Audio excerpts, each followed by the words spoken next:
Hello friends, இன்றைக்கி நம்ம வீடியோவில் ஒரு பெரிய சந்தோஷமான தகவல் பற்றி பார்க்க போகிறோம். குவைத் ஏர்போர்ட் அதிகாரப்பூர்வமாக ஓப்பன் ஆகிடுச்சு. டைரக்ட் ஃப்ளைட் ஆரம்பமாகுது. இந்தியா, பாகிஸ்தான், நேபாள் அப்டேட் பற்றி பார்க்க போகிறோம். டிக்கெட் புக்கிங் எப்படி பண்ணுறதுன்றதை நம்ம தெளிவாக பார்க்க போகிறோம். எத்தனை ஃப்ளைட்ஸ் ஆப்ரேட் ஆகுது அப்படின்றத நம்ம முழு விவரத்தில் பார்க்க போகிறோம். வீடியோவை ஸ்டார்டிங்லேருந்து எண்டிங் வரைக்கும் ஸ்கிப் பண்ணாமல் பாருங்கள்.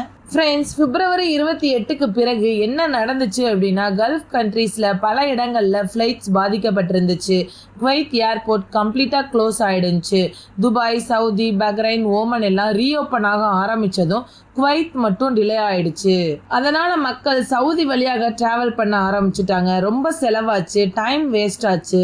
இந்த ப்ராப்ளம் இப்போ முடிஞ்சிருச்சு. ஏப்ரல் 26 முதல் குவைத் ஏர்போர்ட் ரீஓப்பன் சொல்லியிருந்தாங்க. கவர்மெண்ட் அபிஷியல் அப்ரூவல் வந்தாச்சு. சண்டே முதல் ஃபிளைட்ஸ் ஆரம்பமாயிருச்சு.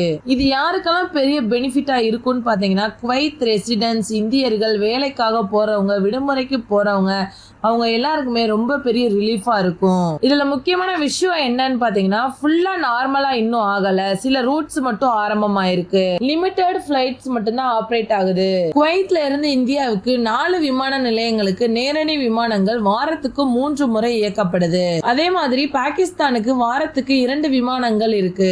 நேபாளம் மற்றும் இலங்கைக்கு படிப்படியாக சேவை தொடங்குகிறது. பயணம் மெதுவாக தொடங்கினாலும் நிலைமை மேம்பட்டு வருது. சவுதி டிரான்சிட் விசா தேவையில்லை. கூடுதல் விசா பிரச்சனை இல்ல. டிக்கெட் விலையும் குறைய வாய்ப்பு இருக்கு.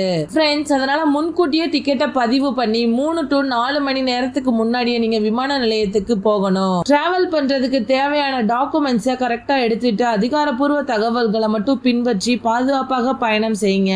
குவைத் கவர்மெண்ட் என்ன சொல்லியிருக்காங்கன்னா, கிராஜுவலா ஃபிளைட்ஸ் இன்க்ரீஸ் ஆகும்னு சொல்லியிருக்காங்க. எல்லா கண்ட்ரீஸ்க்கும் ஓபன் ஆகும்னு சொல்லியிருக்காங்க.